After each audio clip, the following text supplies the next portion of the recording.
형제자 여러분 안녕하세요. 오늘은 8월 28일 화요일 하나님 나라를 준비하는 복음의 때라는 제목으로 누가복음 16장 14절부터 31절까지를 묵상합니다. 14절 바리새인들은 돈을 좋아하는 자들이라 이 모든 것을 듣고 비웃거늘.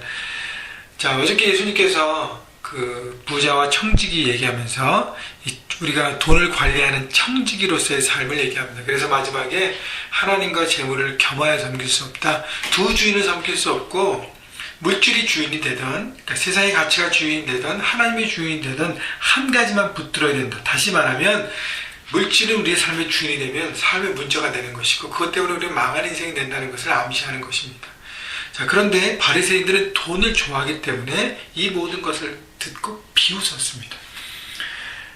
여러분, 물질에 대한 청지기의 삶, 하나님과 재물을 겸하여 섬길 수 없다는 바로 예수님의 단호한 그 모든 것들, 바리새인들은 하나님 말씀을 알고 깨닫고 잘 안다는 전문가로서의 또 열심히 율법을 형식적으로 지키는 자들이었지만 결국 방금 언급드린 대로 형식으로만 지키고 마음 중심으로 지키지 않았기 때문에 그들의 마음 가운데서는 돈이 우상이었습니다. 그래서 여러분, 세상은요 하나님의 말씀과 하나님 나라의 삶과 하나님 뜻대로 살아가는 이 하나님의 기준으로 살아가는 삶에 대해서 비웃습니다. 그 가치를 모르기 때문에요. 그래서 비방합니다. 여러분, 그것 때문에 흔들리지 마십시오. 하나님을 붙잡을 때, 하나님의 삶의 주인을 모실 때 결국 우리가 승리하는 삶을 사는 것입니다. 15절 예수께서 이르시되 너희는 사람 앞에서 스스로 옳다 하는 자들이나 너희 마음을 하나님께서 아시나니 사람 중에 높임을 받는 그것은 하나님 앞에 미움을 받는 것이라. 다시 말하면 세상의 가치 기준을 가지고 자기의 나는 옳고 나는 세상의 기준을 붙드는 것이 옳은 삶이다 라고 생각하고 살아가는 사람들, 결국 하나님을 어게인스트하는 사람이라는 것입니다.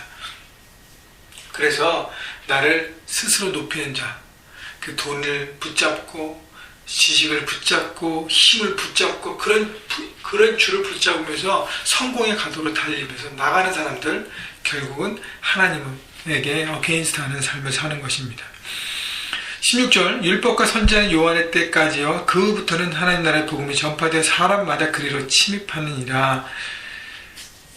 이 얘기는 뭐냐면요, 과거에 선지자와 율법을 통해서 하나님께서 역사하신 때는 세례 요한까지라는 것이, 이제 예수님께서 오셔서 하나님 나라의 복음을 전파하십니다. 은혜로서 그 복음을 받아들이고 이제 하나님의 자녀가 되어서 하나님의 말씀을 기준으로 살아가는 것입니다. 하나님을 사랑하고 사람을 사랑하고. 그래서 돈은 사용의 대상으로 잘 사용하면서 사람을 섬기는 도구로, 하나님을 예배하는 그 도구로서, 하나님의 사명을 감당하는 도구로서 쓰여지는 것입니다. 그것이 바로 예수님이 오셔서 하나님 나라의 삶을 전파하는, 바로 지난주에 제가 말씀을 전했던 그 내용 연결되는 것입니다. 18절 무릇 자기 아내를 버리고 다른 데 장가드는 자도 가늠하며 무릇 버림당한 여자에게 장가드는 자도 가늠함이라. 갑자기 이 얘기를 하다가 가늠에 대한 얘기를 왜 했을까요? 예수님께서 바리새인들을 향해서 직격탄을 날리시는 거예요. 돈에 세상의 마음을 뺏기고 그 기준을 살아가는 것은 영적으로 가늠한 자나 마찬가지입니다. 여러분, 한 아내와 한 남편이 서로 만나서 결혼해서 한 아내와 한 남편이 됐는데 거기서 남편 외에 아내 외에 다른 여자 다른 남자를 마음에 품고 그 마음 중심으로 살아가면 그것은 가늠이 아닙니까? 마찬가지로 하나님을 품고 하나님의 자녀가 된 하나님의 자녀들이 하나님이 아니라, 하나님이 제 최고의 기준이 아니라 물질의 기준을 들고 다른 것의 기준을 들고 살면 바로 영적 가늠이나 마찬가지라는 것입니다. 그렇기 때문에 하나님 나라의 삶을 살기 위해서는 하나님이 삶의 기준이 되어야 하는 것입니다. 19절 그러면서 이제 부자에 대한 비유를 다시 한번 말씀하십니다. 부자가 있어 자색옷과 고운 베옷을 입고 날마다 호화롭게 즐기더라. 그런데 20절 나사로라 이름하는 한 거지가 헌데투성이로 그의 대문 앞에 버려진 채 그 부자의 상에서 떨어진 것으로 배불리려 하매 심지어 개들이 와서 그 헌데를 핥더라. 자, 부자와 거지 나사로, 여러분 이미 아는 분도 많은데 여러분이 혹시 잘못된 선입관을 가질 수 있어요. 부자는 무조건 지옥에 가고 거지는 천국에 간다. 여러분, 그렇지는 않습니다. 여기는 하나님께서, 주님께서 말씀해 주신 이유가 있어요. 거지인데 자기의 삶에 최선을 다하지 않고 그냥 게을러서 거지가 돼서 거기에 살아간다면 그건 다른 얘기입니다. 여러분, 부자인데요. 이 부자의 문제는 뭐냐면 자기는 자생하고 옷도 정말 잘 입고 그 다음에 날마다 호롭게 즐기다라는 것은 자기를 위한 것 위해서는 많은 걸 사용하는데 그 집 앞에 바로 그것을 부잣집에 나오는 그 떨거지로 먹고 사는 거지에 대해서는 아무 돌아보기 없다는 것입니다. 그를 섬겨주고 사랑해주고 온전히 쓸 수 있는 방향으로 했다면 그 부자의 삶이 얼마나 풍성한 삶, 돈이 목적이 아니라 하나님 목적으로 살아가는 삶이 됐겠습니까? 그런데 부자는 이기적으로 돈을 자기만 사용하고 물질을 아마 쌓고 채우는 데만 집중했던 돈을 좋아하고 돈을 주상으로 섬긴 삶의 모습이라는 것입니다. 자, 이에 22절 그 거지가 죽어 천사들에게 받들려 아브라함의 품으로 들어가고 부자도 죽어 장사되매 23절 그가 음부에서 고통 중에 눈을 들어 멀리 아브라함과 그의 품에 있는 나사로를 보고 24절 불러 이르되 아버지 아브라함이여 나를 긍휼히 여기사 나사로를 보내어 그 손가락 끝에 물을 찍어 내 혀를 서늘하게 하소서. 내가 이곳 불꽃 가운데서 괴로워하나이다. 이것을 말씀하시는 것은 뭐냐면 지금 우리의 삶이 전부가 아니라는 것입니다. 우리는 이 땅을 죽고 난 다음에 이후의 삶이 있다는 것입니다. 그때 이 땅에 살아가는 그 삶으로 평가를 받고 카운트를 받는다는 것이죠. 이 부자는 자기만 위해서 자기가 잘 먹고 잘 사는 것만 위해서 쌓아두는 인생이었어요.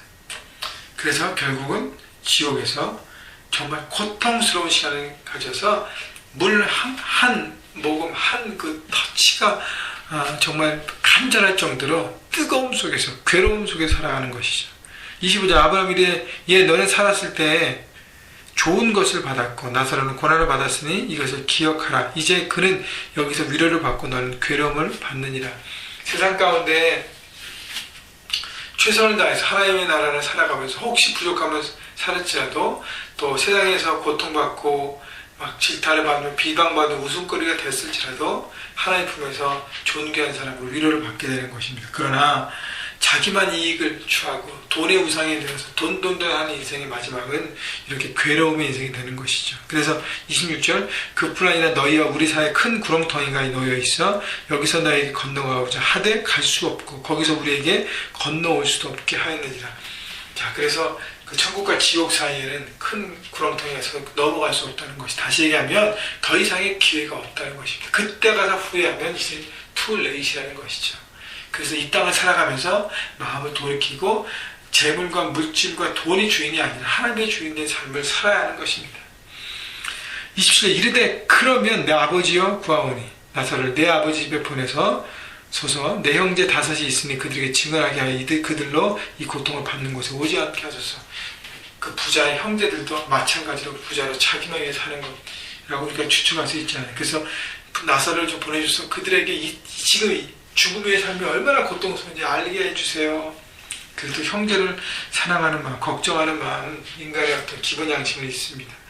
29절 아브라함이 이르되 그들에게 모세한 자들이 있으니 그들에게 들을지니라. 30절 이르되 그렇지 아니하니이다. 아버지 아브라함이 이와 만일 죽은 자가 있어 그들에게 가는 자가 있으면 회개하리이다.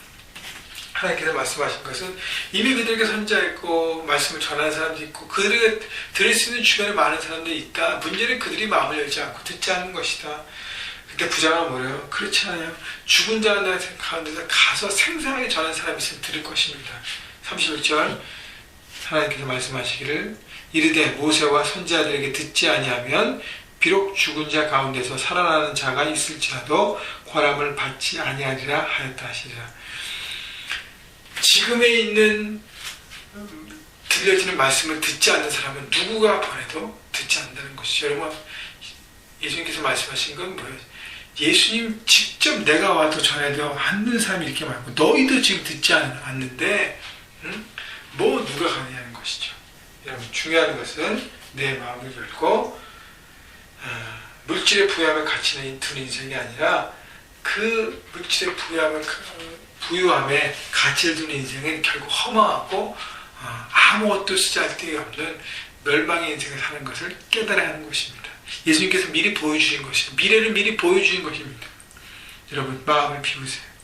내 중심에 돈 물질 없는 것을 하지 마십시오. 그 마음을 주고 계속 불평하게 하는 악한 영을 대적하는 영들이 있는 것을 선포하십시오. 세상의 가치와 하나님의 가치 기준에 충돌할 때마다 하나님의 가치 기준을 붙잡으십시오. 또 하나는요, 복음을 빨리 나눠야 합니다. 여러분, 이것을 몰라서 아직도 하나님의 기준이 아니라 자기 기준으로 살아가고 있는 많은 사람들에게 복음을 선포하고 그들이 정말로 죽음 이후에 고통받지 않을 수 있도록 여러분, 가족부터 여러분 주변 사람부터 챙기셔야 합니다. 오늘도 여러분 가족 구원을 위해서 기도하시고 달려가셔서 여러분 한 사람이라도 주님 앞에 오게 하는 여러분 그런 사명 가운데 살아가시는 여러분 모두가 되시기를 주님의 이름으로 축원합니다.